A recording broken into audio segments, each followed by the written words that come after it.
تو مشترکہ جو عربوں کی آج کل کی زبان ہے اس کو کہتے ہیں العربیہ الفصحی، بلکہ کہتے ہیں العربیہ الفصحی المعاصرہ، یعنی آج کل کی عربی فصحی.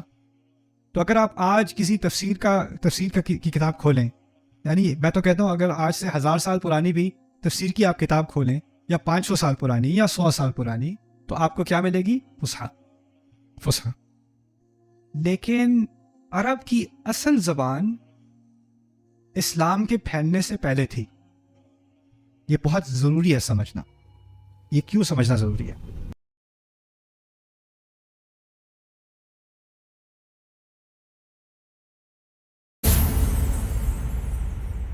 دیکھیں، میں جب امریکہ میں رہا ہوں نا، میں نیو یارک میں نے کافی عرصہ گزارا. نیو یارک جو ہے وہ امریکہ کا ایک طرح سے امیگریشن کیپٹل ہے. دنیا جہاں سے لوگ نیو یارک آتے ہیں، ٹھیک ہے. اور کیونکہ میں نے سارا امریکہ دیکھا ہے، میں آپ کو یہ بتا دوں، نیو یارک باقی امریکہ ایک طرف، نیو یارک ایک طرف. جو نیو یارک میں رہا ہے نا اس نے باقی امریکہ نہیں دیکھا، اور جس نے باقی امریکہ دیکھا ہے اس نے نیو یارک نہیں دیکھا. اپنی الگ دنیا ہے وہ. اوکے، خیر، وہاں دنیا جہاں کے لوگ آتے ہیں، اور وہاں عجیب معاملہ ہے. ایک نیبرہڈ میں، ایک محلے میں سارے چائنیز موو ہو گئے، ساری دکانوں کے سائن چائنیز میں ہیں، سب چائنیز میں بات کر رہے ہیں. ایک نیبرہڈ میں سارے پورٹریکن موو ہو گئے، سب اسپینش میں بات کر رہے ہیں. میں وہاں کام بھی کرتا تھا ایک شو اسٹور میں، وہاں سارے اسپینش میں بات کرتے ہیں. انگلش میں بات کرو غصہ کریں گے. Okay, ¿Qué problema tienes? No habla español. Estás en los Estados Unidos. امریکہ میں رہ رہے ہو، اسپینش نہیں آتی، شرم کرو. وہ اس طرح بات کریں گے وہاں پہ. آپ بروکلن میں چلے جاؤ، اٹلانٹک ایونیو پہ سارا یمنی نیبرہڈ ہے، سارے عربی میں سارے دکانیں ہیں، عربی میں سارے بات کر رہے ہیں، خطبہ عربی میں ہوتا ہے وہاں پر، اور دکانوں میں سارے عربی میں. یعنی آپ یمن میں داخل ہو گئے ہو ایک طرح سے. اس سے 2 بلاک آگے جاؤ، وہ کیا نام ہے، اٹلانٹک ایونیو پہ بہت بڑا جوئش نیبرہڈ ہے، وہاں سارے سائنس ہیبرو کے اندر ہیں وہاں. اور ایک اور نیبرہڈ میں گریک نیبرہڈ ہے، ایک اور نیبرہڈ میں جو ہے اٹیلین نیبرہڈ. یعنی ہر ایک نے اپنے اپنے محلے بنائے ہوئے ہیں، لیکن ساتھ ایک شہر بھی ہے. تو جب وہ آپس میں بات کرتے ہیں نا، تو ہوتا کیا ہے، کیونکہ وہ سارے فورنرز ہیں، تو اصل میں جو وکٹم ہوتا ہے نا ان کا، جس زبان کی دھجیاں اڑتی ہیں، وہ ہے انگلش. تو دنیا کی سب سے خراب انگلش نیو یارک میں بولی جاتی ہے. کیوں؟ کیونکہ وہاں ہر طرف سے لوگ آ رہے ہیں. اسی طرح سب سے عجیب زبان آپ کو دنیا میں ملے گی مکے میں. مکے میں آپ کو ملے گا کوئی یمنی بیٹھا جائے نماز بیچ رہا ہے، کہہ رہا ہے 5 ریال 5 ریال 5 ریال.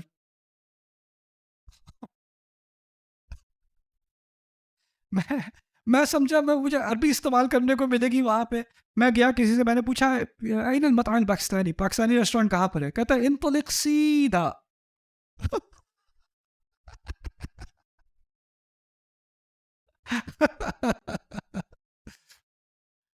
ایسا کیوں ہوتا ہے؟ ایسا اس لیے ہوتا ہے کہ جب مختلف کلچرز ایک دوسرے سے ملتے ہیں نا، تو ایک زبان اور دوسری زبان آپس میں گڑبڑ ہونی شروع ہو جاتی ہے.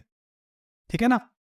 تو اس لیے اسلام جب پھیلا، جب فتوحات ہوئی، تو عرب جو صحرا میں اکیلے بیٹھے ہوئے تھے ہزاروں سال، کس سے بات کرتے تھے؟ ایک دوسرے سے.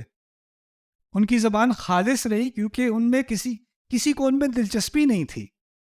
اگر رومی سلطنت روم ان پر حملہ کرے بھی تو کیوں کرے؟ کیا ملے گا یار ریت کے بجائے، ریت کے علاوہ کوئی فائدہ نہیں ہے اس کا. جو ایرانی سلطنت ہے، وہ کیا فائدہ دے گی عرب پہ حکومت کر کے؟ ان کو اپنے حال پہ چھوڑ دو. یہ بس بھیڑ بکریاں چلائیں گے، اونٹ اپنے چلائیں گے، تھوڑا بہت چھوٹا موٹا کاروبار کر لیں، خیر ہے. تو ان کو دنیا نے بھلا دیا تھا. اور جب دنیا نے ان کو بھلا دیا اور یہ تھوڑی بہت تجارت بھی کرتے تھے، اصل ان کی زبان باقی کلچر سے، باقی زبانوں سے 90% میں کہہ دوں آئسولیٹڈ رہی. باہر کی زبانوں کا ان پر کوئی اثر نہیں ہوا ہزاروں سال. اور اس لیے ان کی زبان بہتر ہوتی گئی. ایک اور بات آپ کو بتا دوں، جن سوسائٹیز میں بزنس اور تجارت اور عمارت زیادہ ہوتی ہے نا، ان سوسائٹیز میں فلسفہ اور شاعری اور ادب کم ہوتا ہے. کم اس لیے ہوتا ہے کہ وہاں سارے لڑکے لڑکیاں کون سے اسکول میں جا رہے ہیں؟ بزنس اسکول میں جا رہے ہیں، میڈیکل اسکول میں جا رہے ہیں، انجینئرنگ میں جا رہے ہیں، ٹریڈ میں جا رہے ہیں، ہے نا؟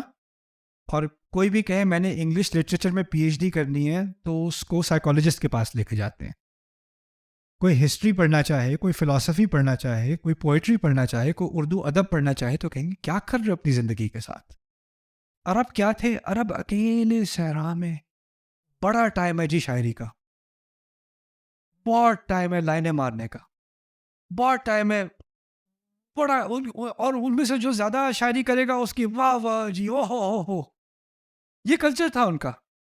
اب ان کے پاس نہ جس طرح آپ یہاں پر کون سا شہر ہے جہاں وہ ورلڈ کپ کی فٹ بالز بنی تھی؟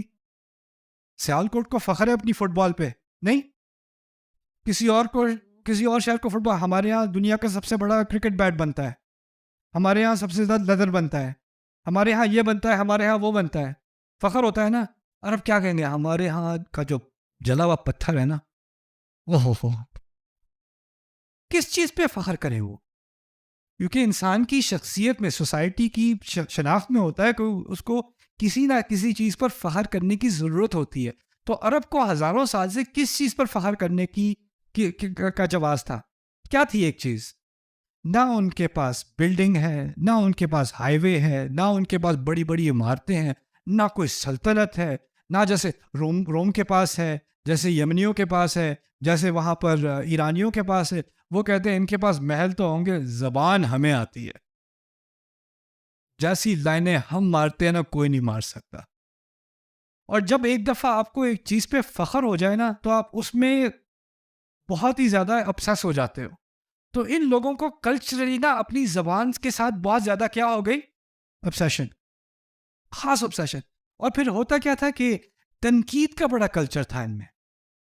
کوئی شعر کر دے، کوئی شعر سنا دے، لنا الجفنات الغر يلمعن بالضحى واسيافنا يجينا. وہ باقی یاد نہیں آ رہی کیا لائن تھی. بالماء کل نکال کے دکھاؤں گا آپ کو وہ شعر. خیر پہلی یاد آ گئی. ہمارے پاس وہ ایک قبیلہ فخر کرتا تھا کہ وہ کتنا وہ کیا نام ہے صدقہ کرتے ہیں. تو الجفنات الغر یعنی ہمارے پاس جو ڈونگے ہوتے ہیں نا، بولز کو کیا کہتے ہیں تمہیں یار؟ ہمارے پیالے جو ہے نا وہ بھی چمکتے ہوئے ہوتے ہیں. یلمعنا بالضحى، دن کے وقت ہمارے جفنات، ہمارے پیالے چمکتے ہیں. یعنی جو پیالے جس سے ہم صدقہ کرتے ہیں، یعنی ہم صدقہ بھی کرتے ہیں تو بڑے چمکیلے پیالوں میں کرتے ہیں. یلمعنا بالضحى. تنقید ہو گئی جی آپ نے جفنات کہا تھا، یہ جمع قلہ ہے، یعنی آپ کے پاس بہت تھوڑے سے پیالے ہیں. جفان کہا ہوتا تو زیادہ پیالے ہوتے، پیسے تو ہیں آپ کے پاس اتنے زیادہ پیسے نہیں ہیں. اور پھر آپ نے بالضحى کہا کہ دن میں چمکتے ہیں. دن میں تو ہر چیز چمکتی ہے، پتھر بھی چمک رہا ہوتا ہے. کہنا چاہیے تھا رات میں چمکتے ہیں. یعنی کوئی شاعری کر بھی دے تو اس کی دھجیاں اڑانی شروع کرتے تھے. اور اس ماحول میں پھر ان کا اپنا محاورہ تھا، اور محاورے کی بات بہت ضروری ہے. ہر سوسائٹی کا اپنا کیا ہوتا ہے؟ محاورہ. آپ ڈکشنری سے زبان نہیں سیکھ سکتے. ڈکشنری سے آپ کو کچھ الفاظ تو آ جائیں گے، لیکن اصل جو زبان ہوتی ہے نا وہ کس میں ہوتی ہے؟ محاورے میں. آپ اگر انگریزی میں ترجمہ کرو، میں فلانی جگہ گیا اور ان لوگوں نے مجھ سے ایسے بات کی، میری تو ناک کٹ گئی. اب اس کا آپ انگریزی میں ترجمہ کر دو، میری ناک کٹ گئی. میں یہاں پہ کہوں میری اپنے وائف کو میسج بھیجوں، I went to this party and my nose got cut off. ترجمے میں محاورہ ضائع ہو جاتا ہے، کیونکہ محاورے کا تعلق کلچر کے ساتھ ہوتا ہے. سمجھ رہے ہیں بات؟ جیسے جیسے کلچر بدلتا ہے ویسے ویسے کیا بدلتا ہے؟ محاورہ بدلتا ہے. آج کل جو محاورہ اردو میں استعمال ہو رہا ہے، میں پورے اعتماد سے کہتا ہوں 20 سال پہلے استعمال نہیں ہو رہا تھا. اور 20 سال پہلے جو محاورہ استعمال ہو رہا تھا وہ 40 سال پہلے استعمال نہیں ہو رہا تھا. جیسے جیسے سوسائٹی بدل رہی ہے ویسے ویسے کیا بدل رہا ہے؟ محاورہ بدل رہا ہے. صحیح بات ہے کہ نہیں؟ انگریزی کا محاورہ بدلتا ہے کہ نہیں؟ بڑی جلدی بدلتا ہے. 80s میں کہتے تھے that's so cool، 90s میں کہتے ہیں that's so hot، اب کہتے ہیں that's fire، that's lit. بدلتا چلا جا رہا ہے. جیسے جیسے ٹیکنالوجی بدلتی ہے، سوسائٹی بدلتی ہے، محاورہ بھی کیا ہوتا ہے؟ بدلتا ہے۔ اچھا میں بات سمجھا دوں، عرب کی فتوحات ہوئیں، اب جب فتوحات ہوئیں تو اور کلچرز آئے کہ نہیں؟ اب آل کلچرز آتے ہیں، دوسرے کلچرز آتے ہیں، تو ان کی زبان اور عربی زبان کی آپس میں کلیش ہوتی ہے کہ نہیں؟ تو ہونی ہے۔ اب کلچر بدل رہا ہے تو اور کیا بدلے گا ساتھ ساتھ؟ محاورہ بدلے گا۔ اب قرآن کا اپنا محاورہ ہے کہ نہیں؟ لیکن قرآن کا محاورہ اسلام کے پھیلنے سے پہلے والا ہے یا اسلام کے پھیلنے کے بعد والا ہے؟ پہلے والا ہے۔ اب وہ پہلے والا محاورہ تو مر رہا ہے، وہ تو ختم ہو رہا ہے، اور بہت جلدی جلدی ختم ہو رہا ہے۔ اور وہ جیسے ہی اسلام، جیسے اس کو فتح ملی، اس عرب کا محاورہ مرنے لگا، اور جب وہ مرنے لگا تو ایک بڑا عجیب خطرہ سامنے آیا۔ ہو سکتا ہے قرآن کوئی محاورہ استعمال کر رہا ہو اور آج سے 100 سال بعد کسی کو پتہ بھی نہ ہو کہ یہ محاورہ تھا۔ یہ خطرہ تھا کہ نہیں؟ تو جس طرح ایک کیمپین ہوئی تھی نا کہ ہمیں حدیث جمع کرنی ہے، اور ایک کیمپین ہوئی تھی کہ ہمیں آثار جمع کرنے ہیں، اسی طرح ایک کیمپین ہوئی تھی ہمیں عربی زبان کا اصلی محاورہ جمع کرنا ہے۔ اور وہ اصلی محاورہ جمع کرنے کے لیے آپ شہر میں نہیں جا سکتے تھے، آپ بغداد نہیں جا سکتے تھے، آپ شام نہیں جا سکتے تھے، کیونکہ وہ بڑے بڑے شہر ہیں، اور شہروں میں محاورہ مر جاتا تھا۔ اصل محاورہ تھا صحرا کا۔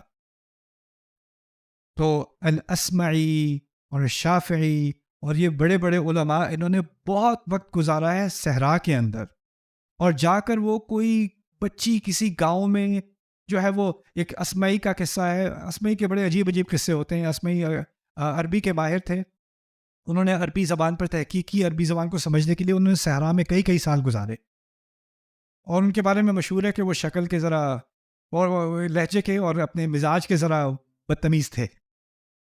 تو وہ کسی کے گھر میں گئے، کہتے ہیں خود ہی لکھتے ہیں، کسی کے گھر میں گیا، کسی نے مجھے دیکھا کہ میں وہاں سے نہیں ہوں، قبیلے سے، گاؤں سے نہیں ہوں، تو انہوں نے مجھے اپنے گھر میں بلا لیا۔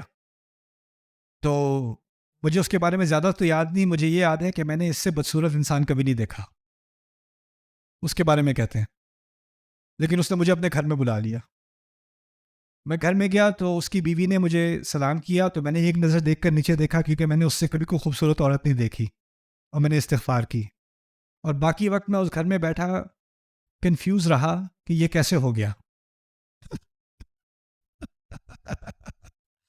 تو اس نے میں نے جو میرا میزبان تھا، میں نے اس سے پوچھا کیف، یہ ہوا کیسے؟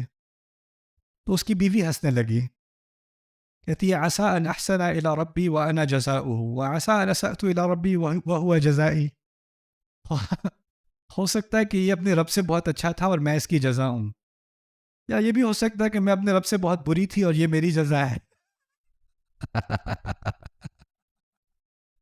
تو خیر، اسمعی کہتے ہیں کہ مجھے لفظ قرآن نے یوز کیا ہے متاع الحیات الدنیا، مجھے متاع سمجھ نہیں آ رہا تھا یہ متاع ہے کیا چیز۔ ان کا فارمولا کیا تھا کہ وہ جا کے پوچھتے نہیں تھے متاع کا معنی بتا دو، کیونکہ معنی پوچھو گے نا تو لوگ اپنی طرف سے کوئی بات کہیں گے۔ وہ چاہتے تھے کہ وہاں بیٹھ کے لوگوں کی باتیں سنتے رہیں، کوئی نہ کوئی تو متاع کا لفظ استعمال کرے گا ہی۔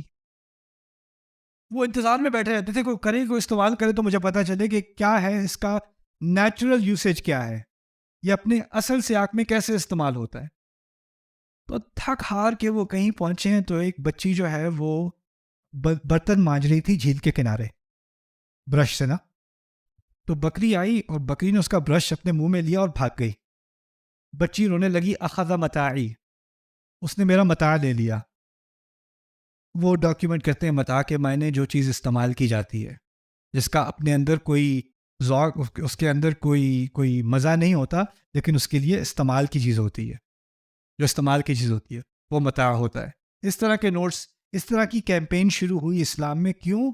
کیونکہ قرآن صحرا کی عربی میں نازل ہوا تھا۔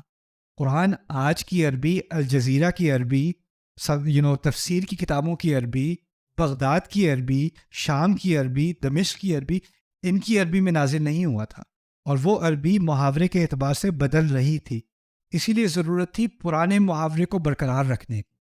اور پرانا محاورہ پتہ ہے اسلام سے پہلے والا محاورہ ہے، اور اس محاورے میں سب سے زیادہ مشہور چیز کیا تھی پتہ ہے آپ کو؟ شعر۔ اور شعر اس کو کہتے ہیں شعر جاہلی۔ شعر جاہلی سے کیا مراد ہے؟ جاہلی دور کا شعر، اور جاہلی دور کا شعر وہ جہالت والی باتیں کرتا ہے، وہ اسلامی تہذیب تو اس کے اندر ہے نہیں. تو ہماری اسلامی کتابوں میں بہت سارے غیر اسلامی شعر ہیں. وہ کیوں ہیں؟ کیونکہ ان کو اس بات کا احساس تھا کہ عربی محاورے کو ہم نے کسی نہ کسی طرح پرزرو کرنا ہے. ناؤ میں یہ ساری بات آپ کے سامنے اس لیے رکھ رہا ہوں کہ کل جو ہم کام شروع کرنے والے ہیں نا، کل ہم قرآن کے کوئی 8 محاورے دیکھیں گے. ویسے تو سینکڑوں محاورے ہیں قرآن کے اندر، لیکن جب تک آپ اس کا اصل محاورہ نہ سمجھو نا کہ وہ بات کہاں سے، کس کلچر سے وہ بات آئی ہے اور کیسے قرآن نے استعمال کی ہے، تو آپ اس کا ترجمہ پڑھو گے تو آپ کو سمجھ نہیں آئے گا کہ یہ محاورہ تھا اصل میں. اس کی ایک تاریخ ہے، اس کا ایک استعمال عرب کے ہاں تھا، انہوں نے اس کو اس طرح سمجھا، اب آپ اس کو اس طرح سمجھیں گے. اس کے بارے میں اب آخری بات، اور اب میں آپ کو فارغ کر رہا ہوں انشاءاللہ، وہ یہ ہے کہ سوال پیدا ہوتا ہے کہ اگر عربی قرآن کی اتنی پرانی عربی زبان میں ہے تو یہ ہمیشہ کے لیے پیغام کیسے ہے؟ کیونکہ اگر ہمیں اس تاریخ میں جا کر اس کے معنی ڈھونڈنے پڑیں گے تو یہ کیسے ممکن ہے کہ یہ ہر دور کے لیے، ہر سوسائٹی کے لیے، ہر صدی کے لیے ایک پیغام ہو. اس کا آسان سا جواب سمجھ لیں آج کے لیے، وہ یہ ہے کہ آپ کو پتہ ہے نا میتھمیٹکس میں میٹرک سسٹم ہے، اور میٹرک سسٹم میں ایک میٹر ہوتا ہے، ملی میٹر، سینٹی میٹر، میٹر. وہ جو میٹر ہے نا وہ ایک برانز یا کسی مٹیریل کا ایک سٹینڈرڈ میٹر ہے جو شاید غالباً سوئٹزرلینڈ یا سویڈن میں ایک میوزیم میں روم ٹیمپریچر کے اندر رکھا ہوا ہے، اور دنیا کا جو بھی رولر بنتا ہے وہ اس کے مطابق بنتا ہے. یہ میٹر ہے، یہ سٹینڈرڈ ہے، اس کو ہم نے ٹیمپریچر روم کنٹرول میں رکھا ہوا ہے، ٹیمپریچر کنٹرول میں، اور اس کی بنیاد پہ سارے میٹرز بنیں گے اور سارے ملی میٹرز اور سینٹی میٹرز بنیں گے. یعنی آپ کو ایک سٹینڈرڈ کی ضرورت ہوتی ہے. اللہ تعالیٰ نے قرآن کو ایک دنیا کی ہدایت کے لیے آخری سٹینڈرڈ دیا ہے کہ نہیں؟ تو اس کی بہت ضرورت ہے کہ وہ اس میں کوئی تبدیلی نہ آئے. اب تبدیلی نہ آنے میں مسئلہ یہ ہے کہ کیونکہ وہ زبان میں ہے، عربی زبان میں ہے، اور ہر زبان کا ایک ہی مسئلہ ہے، جیسے جیسے صدیاں گزرتی ہیں زبان کے ساتھ کیا ہوتا ہے؟ تبدیلیاں آتی ہیں. اردو میں کتنی تبدیلیاں آئی ہیں؟ اردو میں تو بہت کوشش کرتا ہوں کہ اردو کے الفاظ میں زیادہ استعمال کروں. میرے ایک جو بہنوئی ہیں ان سے میں ایک دفعہ روڈ ٹرپ پہ میں جا رہا تھا ان کے ساتھ، میں نے کہا آج ہم لمبی ڈرائیو ہے ہماری، رستے میں صرف اردو میں بات کرتے ہیں. مجھ سے کہتے ہیں یار نعمان یہ بڑا ڈیفیکلٹ ہے، کیونکہ جو ووکیبلری ہے نا اردو کی وہ بڑی بڑی کمپلیکیٹڈ ہو جاتی ہے، تو انسان جو ہے وہ فرگیٹ کر دیتا ہے. یہ ہوا ہے اردو کے ساتھ. اور اردو الحمدللہ میری کسی نہ کسی طرح بچ گئی، لیکن آسانی سے نہیں بچی. میں آپ کو اس کا بھی ایک چھوٹا سا واقعہ بتا دیتا ہوں. میں جب اسلام آباد میں تھا بچپن میں، 6 مہینے میں نے اسلام آباد میں گزارے ہیں. میری پیدائش میری اور میری باجی کی رحمہ اللہ جرمنی کی تھی، اور پھر ہم نے یہاں پر 6 مہینے گزارے. 6 مہینے ہم G81 میں رہتے تھے اسلام آباد میں. تو وہاں ہمارا داخلہ ہوا اسکول میں. مجھے اردو نہیں آتی، باجی کو اردو نہیں آتی. میں کنڈر گارڈن میں وہ پہلی جماعت میں ہے، اور وہ ان کا نا ایگزام تھا، ایک امتحان تھا. تو ٹیچر نے کہا اگلے دن گتے لے کے آنا. آپ کو پتا ہوگا کس چیز کے بارے میں بات ہو رہی ہے. باجی کا میں نے بھی سن لیا تھا گتے لے کے آنا. وہ آ کے کہتی ہے ماما کل کلاس میں گدھا لے کے آنا ہے. اور پھر میں اس کی میں تصحیح کر رہا ہوں، میں کہہ رہا ہوں نہیں ماما گدا لے کے آنا ہے، کل گدا لے کے آنا ہے.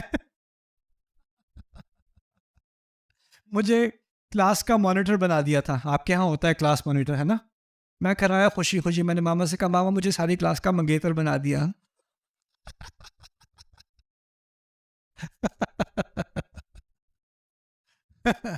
زبان میں فرق آتا ہے. اگر آپ اس کلچر میں نہ ہو، آپ کی زبان مختلف ہوگی. تو میں جو کل ہم محاورے پڑھیں گے نا، اس کو ہم کوشش کریں گے سمجھنے کی کہ اس کا صحیح ترجمہ محاورے کے اعتبار سے کیا ہو، اس میں خوبصورتی کیا ہے. تو قرآن نے اصل میں اس پرانی عربی کے محاورے استعمال کیے اس لیے کیونکہ سوسائٹی تو بدلتی رہے گی لیکن زبان وہی رہے جو اس زمانے کی تھی، تاکہ اب وہ اوریجنل زبان سمجھنے کے بعد جس طرح میٹر کا ایک سٹینڈرڈ یونٹ ہے نا، اب اس کا آپ کہیں بھی اپلیکیشن کر لو، اس کے ذریعے سے کوئی بھی آپ ایجاد کر لو، لیکن سٹینڈرڈ تو وہی رہے گا نا. اسی لیے قرآن کا وہی لنگوسٹک سٹینڈرڈ ہے. اور اس کو اگر آپ ہر کلچر کے ساتھ بدلتے رہتے یا اس کو پریزرو نہ کرتے تو آج جس طرح ہم قرآن سمجھ رہے ہیں نا، وہ اس زمانے سے بہت مختلف ہو جاتا. مستعمر کا لفظ، مستعمر عربی میں، پرانی عربی میں، صحرا کی عربی میں مستعمر کا لفظ تھا جو کسی چیز کو بنانا چاہے، تعمیر کرنا چاہے. قرآن نے استعمال کیا ہے وَاسْتَعْمَرَكُمْ فِيهَا، اللہ تعالیٰ نے چاہا کہ تم اس زمین میں تعمیر کرو. مستعمر کا لفظ آج کل کی عربی میں، اخباروں کی عربی میں اور خطبوں کی عربی میں مستعمر کا لفظ ہوتا ہے. جو انگریز نے ہمارے ساتھ کیا تھا وہ مستعمرین تھے. کالونائزیشن کو استعمار کہتے ہیں. پوری طرح سے مختلف لفظ ہے. اب عربی زبان کا قرآن ایک معنی میں یوز کر رہا ہے اور باقی ساری عربی کی کتابیں آج کل کسی اور معنی میں یوز کر رہی ہیں، اور اس طرح کی سینکڑوں مثالیں ہیں. اسی لیے اگر پرانا محاورہ سمجھ نہ آئے اور آپ عربی بہترین بول لو، اس کا پھر بھی یہ مطلب نہیں ہوگا کہ آپ کو قرآن سمجھ میں آ گیا. جس طرح آپ اچھی بھلی اردو بھی بول لو تو اس کا مطلب یہ نہیں ہے کہ غالب یا اقبال یا 200 سال پرانی کوئی تالیف آپ کو سمجھ میں آ جائے گی. تو یہ کچھ انٹروڈکٹری بات میں آپ سے کرنا چاہ رہا تھا. کل بڑے خوبصورت محاورے پڑھیں گے انشاءاللہ.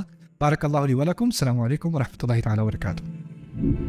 Subscribe now to the Bayyinah YouTube channel to watch the rest of this series and more great content from Ustad Nu'man Ali Khan. Coming up next time on Akhari Mo'jiza. پہلی دفعہ جب میں نے یہ کورس کیا، میں نے California میں کیا تھا، لاس اینجلس میں. تو ایک لڑکا میرے پاس آیا کلاس کے بعد، 18 سال کا، بڑے غصے میں. کہتا میرے پاس لیکرز ٹکٹس تھے، میرے پاس فرنٹ رو سیٹس تھیں، VIP سیٹس تھیں، لیکن میری مدر نے کہا نہیں، ہم یہاں پہ جا رہے ہیں ڈیوائن اسپیچ میں. The whole way I was cursing you. تو کہتا ہے but I heard this tonight. Today is the first, I'm 18 years old. Today is the first day I know why I'm Muslim. That's what he told me.